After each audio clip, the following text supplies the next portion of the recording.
চলে এলাম বন্ধুরা আবারও আবহাওয়ার খবর নিয়ে। আজকের আবহাওয়ার খবরে কী রয়েছে, বঙ্গজুড়ে আজকে থেকে ভারী থেকে অতি ভারী বর্ষণের সম্ভাবনা এবং কিছু কিছু জেলায় সতর্কতা জারি করা হয়েছে, যা থেকে বজ্রপাত সহ দমকা জোরো হওয়ার সাথে ঝড় বৃষ্টি থাকার সম্ভাবনা।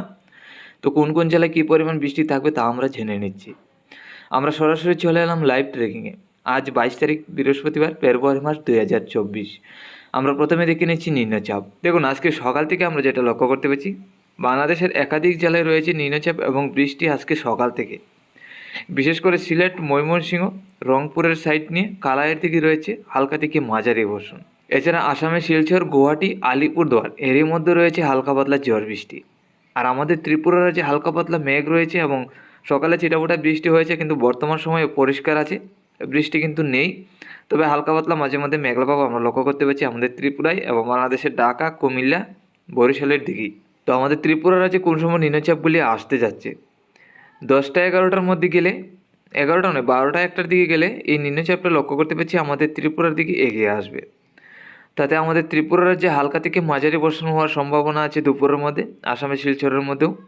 আর হালকা পাতলা ঝড় বৃষ্টি হওয়ার সম্ভাবনা ঢাকা, কুমিল্লা, বরিশাল, খুলনার দিকে। এছাড়া রংপুর, সিলেট, ময়মনসিংহ এদিকেও কিন্তু হালকা পাতলা ঝড় বৃষ্টির সম্ভাবনা। শিলিগুড়ি, আলিপুরদুয়ার, গুয়াহাটি এদিকেও হালকা পাতলা ঝড় বৃষ্টি হওয়ার সম্ভাবনা আছে আজকে দুপুরে। আর আমাদের ত্রিপুরা রাজ্যে যে দুপুরের মধ্যে নিম্নচাপগুলি আসতে যাচ্ছে 12টা-1টার মধ্যে, তাতে আমাদের ত্রিপুরার উত্তরের সাইড নিয়ে কিন্তু বজ্রপাত সহ ঝড় বৃষ্টি হওয়ার সম্ভাবনা। বিশেষ করে ধর্মনগর, কুমারঘাট, আমপাশা, কমলপুর এইসব জেলার মধ্যে কুয়ার দিকেও কিন্তু হালকা থেকে মাঝারি বর্ষণ হতে পারে। আর হালকা পাতলা ঝড় বৃষ্টি হতে পারে বাকি সব জেলার মধ্যে আমাদের ত্রিপুরা রাজ্যের। তো আমরা এই নিম্নচাপটা কিন্তু আজকে লক্ষ্য করতে পারছি আজকে থেকে আরও বাড়বে, তাতে কিন্তু ঝড় বৃষ্টি বাড়ার সম্ভাবনা দুপুরের মধ্যে। সন্ধ্যা রাত্রির মধ্যে গেলে এই নিম্নচাপটা উত্তরের জেলা হয়ে আমাদের ত্রিপুরার দক্ষিণের জেলার দিকে আসবে, তাতে উত্তরের জেলার যে বজ্রপাত সহ ঝড় বৃষ্টি থাকার সম্ভাবনা আছে, এই ঝড় বৃষ্টিটা দক্ষিণের জেলাগুলির দিকেই চলে আসবে, যার কারণে বজ্রপাত সহ ঝড় বৃষ্টিটা আমাদের ত্রিপুরার দক্ষিণের দিকেও থাকবে। এছাড়া বাংলাদেশের দিকে লক্ষ্য করতে পারছি ঢাকা, খুলনা, বরিশাল, কুমিল্লা, তারপর আমাদের ত্রিপুরা রাজ্যে তো থাকবেই। এইসব জেলার মধ্যেও কিন্তু হালকা থেকে মাঝারি বর্ষণ, এর মধ্যে কিছু বজ্রপাত সহ ঝড় বৃষ্টি থাকবে। আসামের শিলচরের মধ্যে হালকা থেকে মাঝারি বর্ষণ থাকবে, এর মধ্যে বজ্রপাত সহ ঝড় বৃষ্টি বিকালের মধ্যে। আর গুয়াহাটি, আলিপুরদুয়ারের দিকে হালকা পাতলা ঝড় বৃষ্টি থাকবে, আমরা যেটা লক্ষ্য করতে পারছি। রাত্রির মধ্যে গেলে এই নিম্নচাপটা আমাদের ত্রিপুরা এবং বাংলাদেশের ঢাকা, কুমিল্লা, বরিশালের সাইড নিয়ে আসামের শিলচর এবং বাংলাদেশের সিলেটের দিকে থাকবে, যা থেকে হালকা থেকে মাঝারি বর্ষণ, এর মধ্যে হালকা পাতলা বজ্রপাত সহ ঝড় বৃষ্টি। রাত্রি থেকে আগামীকাল সকালের মধ্যে আমরা যেটা লক্ষ্য করতে পারছি, নিম্নচাপটা আবারও আমাদের ত্রিপুরা, আসামের শিলচর, বাংলাদেশের সিলেট এবং কুমিল্লার সাইড নিয়ে থাকবে, যা থেকে হালকা থেকে মাঝারি বর্ষণ হবে, এর মধ্যে বজ্রপাত সহ ঝড় বৃষ্টিটা থাকবে। বাংলাদেশের ঢাকা এবং কুমিল্লার দিকেও হালকা পাতলা ঝড় বৃষ্টি থাকার সম্ভাবনা।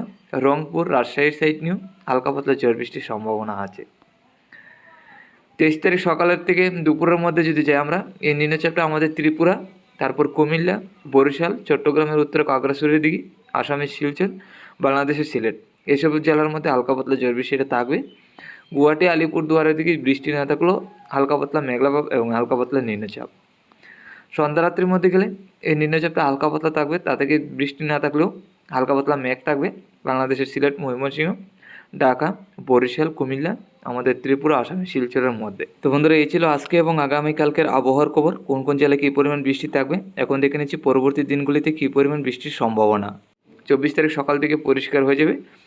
আবারও যদি আমরা নিম্নচাপের দিকে দেখি, তাহলে 5 তারিখের মধ্যে হালকা পাতলা নিম্নচাপ কলকাতা হয়ে বাংলাদেশের খুলনা, বরিশাল, ঢাকার সাইড নিয়ে কিছু থাকবে। তারপর 6 তারিখ থেকে আবারও পরিষ্কার হবে। 7 তারিখ থেকে আবারও হালকা পাতলা মেঘলা ভাব, তাও পশ্চিমবঙ্গের দিকে থাকবে, আমাদের ত্রিপুরা এবং বাংলাদেশের দিকে কিন্তু কোনো রকমভাবে থাকছে না। তো পরবর্তী দিনগুলোতে পরবর্তী আপডেট নিয়ে আসবো। তবে 7 তারিখের মধ্যে মোটামুটি ভালো একটা নিম্নচাপ লক্ষ্য করতে পারছি পশ্চিমবঙ্গের দিকে। হয়তো এই পশ্চিমবঙ্গের নিম্নচাপটা পরিবর্তন হতে পারে, তাতে এই নিম্নচাপটা বাংলাদেশ এবং আমাদের ত্রিপুরা রাজ্যের দিকেও এগিয়ে আসতে পারে। তো পরবর্তী সময় পরবর্তী আপডেট নিয়ে আসবো। তো আজকে থেকে যেহেতু বঙ্গজুড়ে বাইরে থেকে অতি ভারী বর্ষণ, এর মধ্যে নিম্নচাপ প্রবেশ করবে, যার কারণে মেঘলাভাবও থাকবে। কিছু কিছু সময় মেঘলাভাব থাকবে, সূর্যের আলো পাওয়া যাবে কিছু কিছু সময়, তো মাঝে মধ্যে মেঘ থাকবেই। তো তাপমাত্রার দিকে যদি আমরা দেখি, তাহলে আজকে দুপুরের মধ্যে কিন্তু তেমন তাপমাত্রা থাকবে না, কারণ মেঘলাভাব থাকবে, যার কারণে 24-25 থাকবে। সন্ধ্যা এবং সকালের তাপমাত্রাটা যেটা, এটা কিন্তু ঊর্ধ্বমুখী হবে, তাতে রাত্রির মধ্যে হালকা পাতলা গরমের ভাব থাকবে এবং সকালের দিকেও হালকা পাতলা গরমের ভাব থাকবে, ঠান্ডা ভাব বেশি একটা থাকবে না।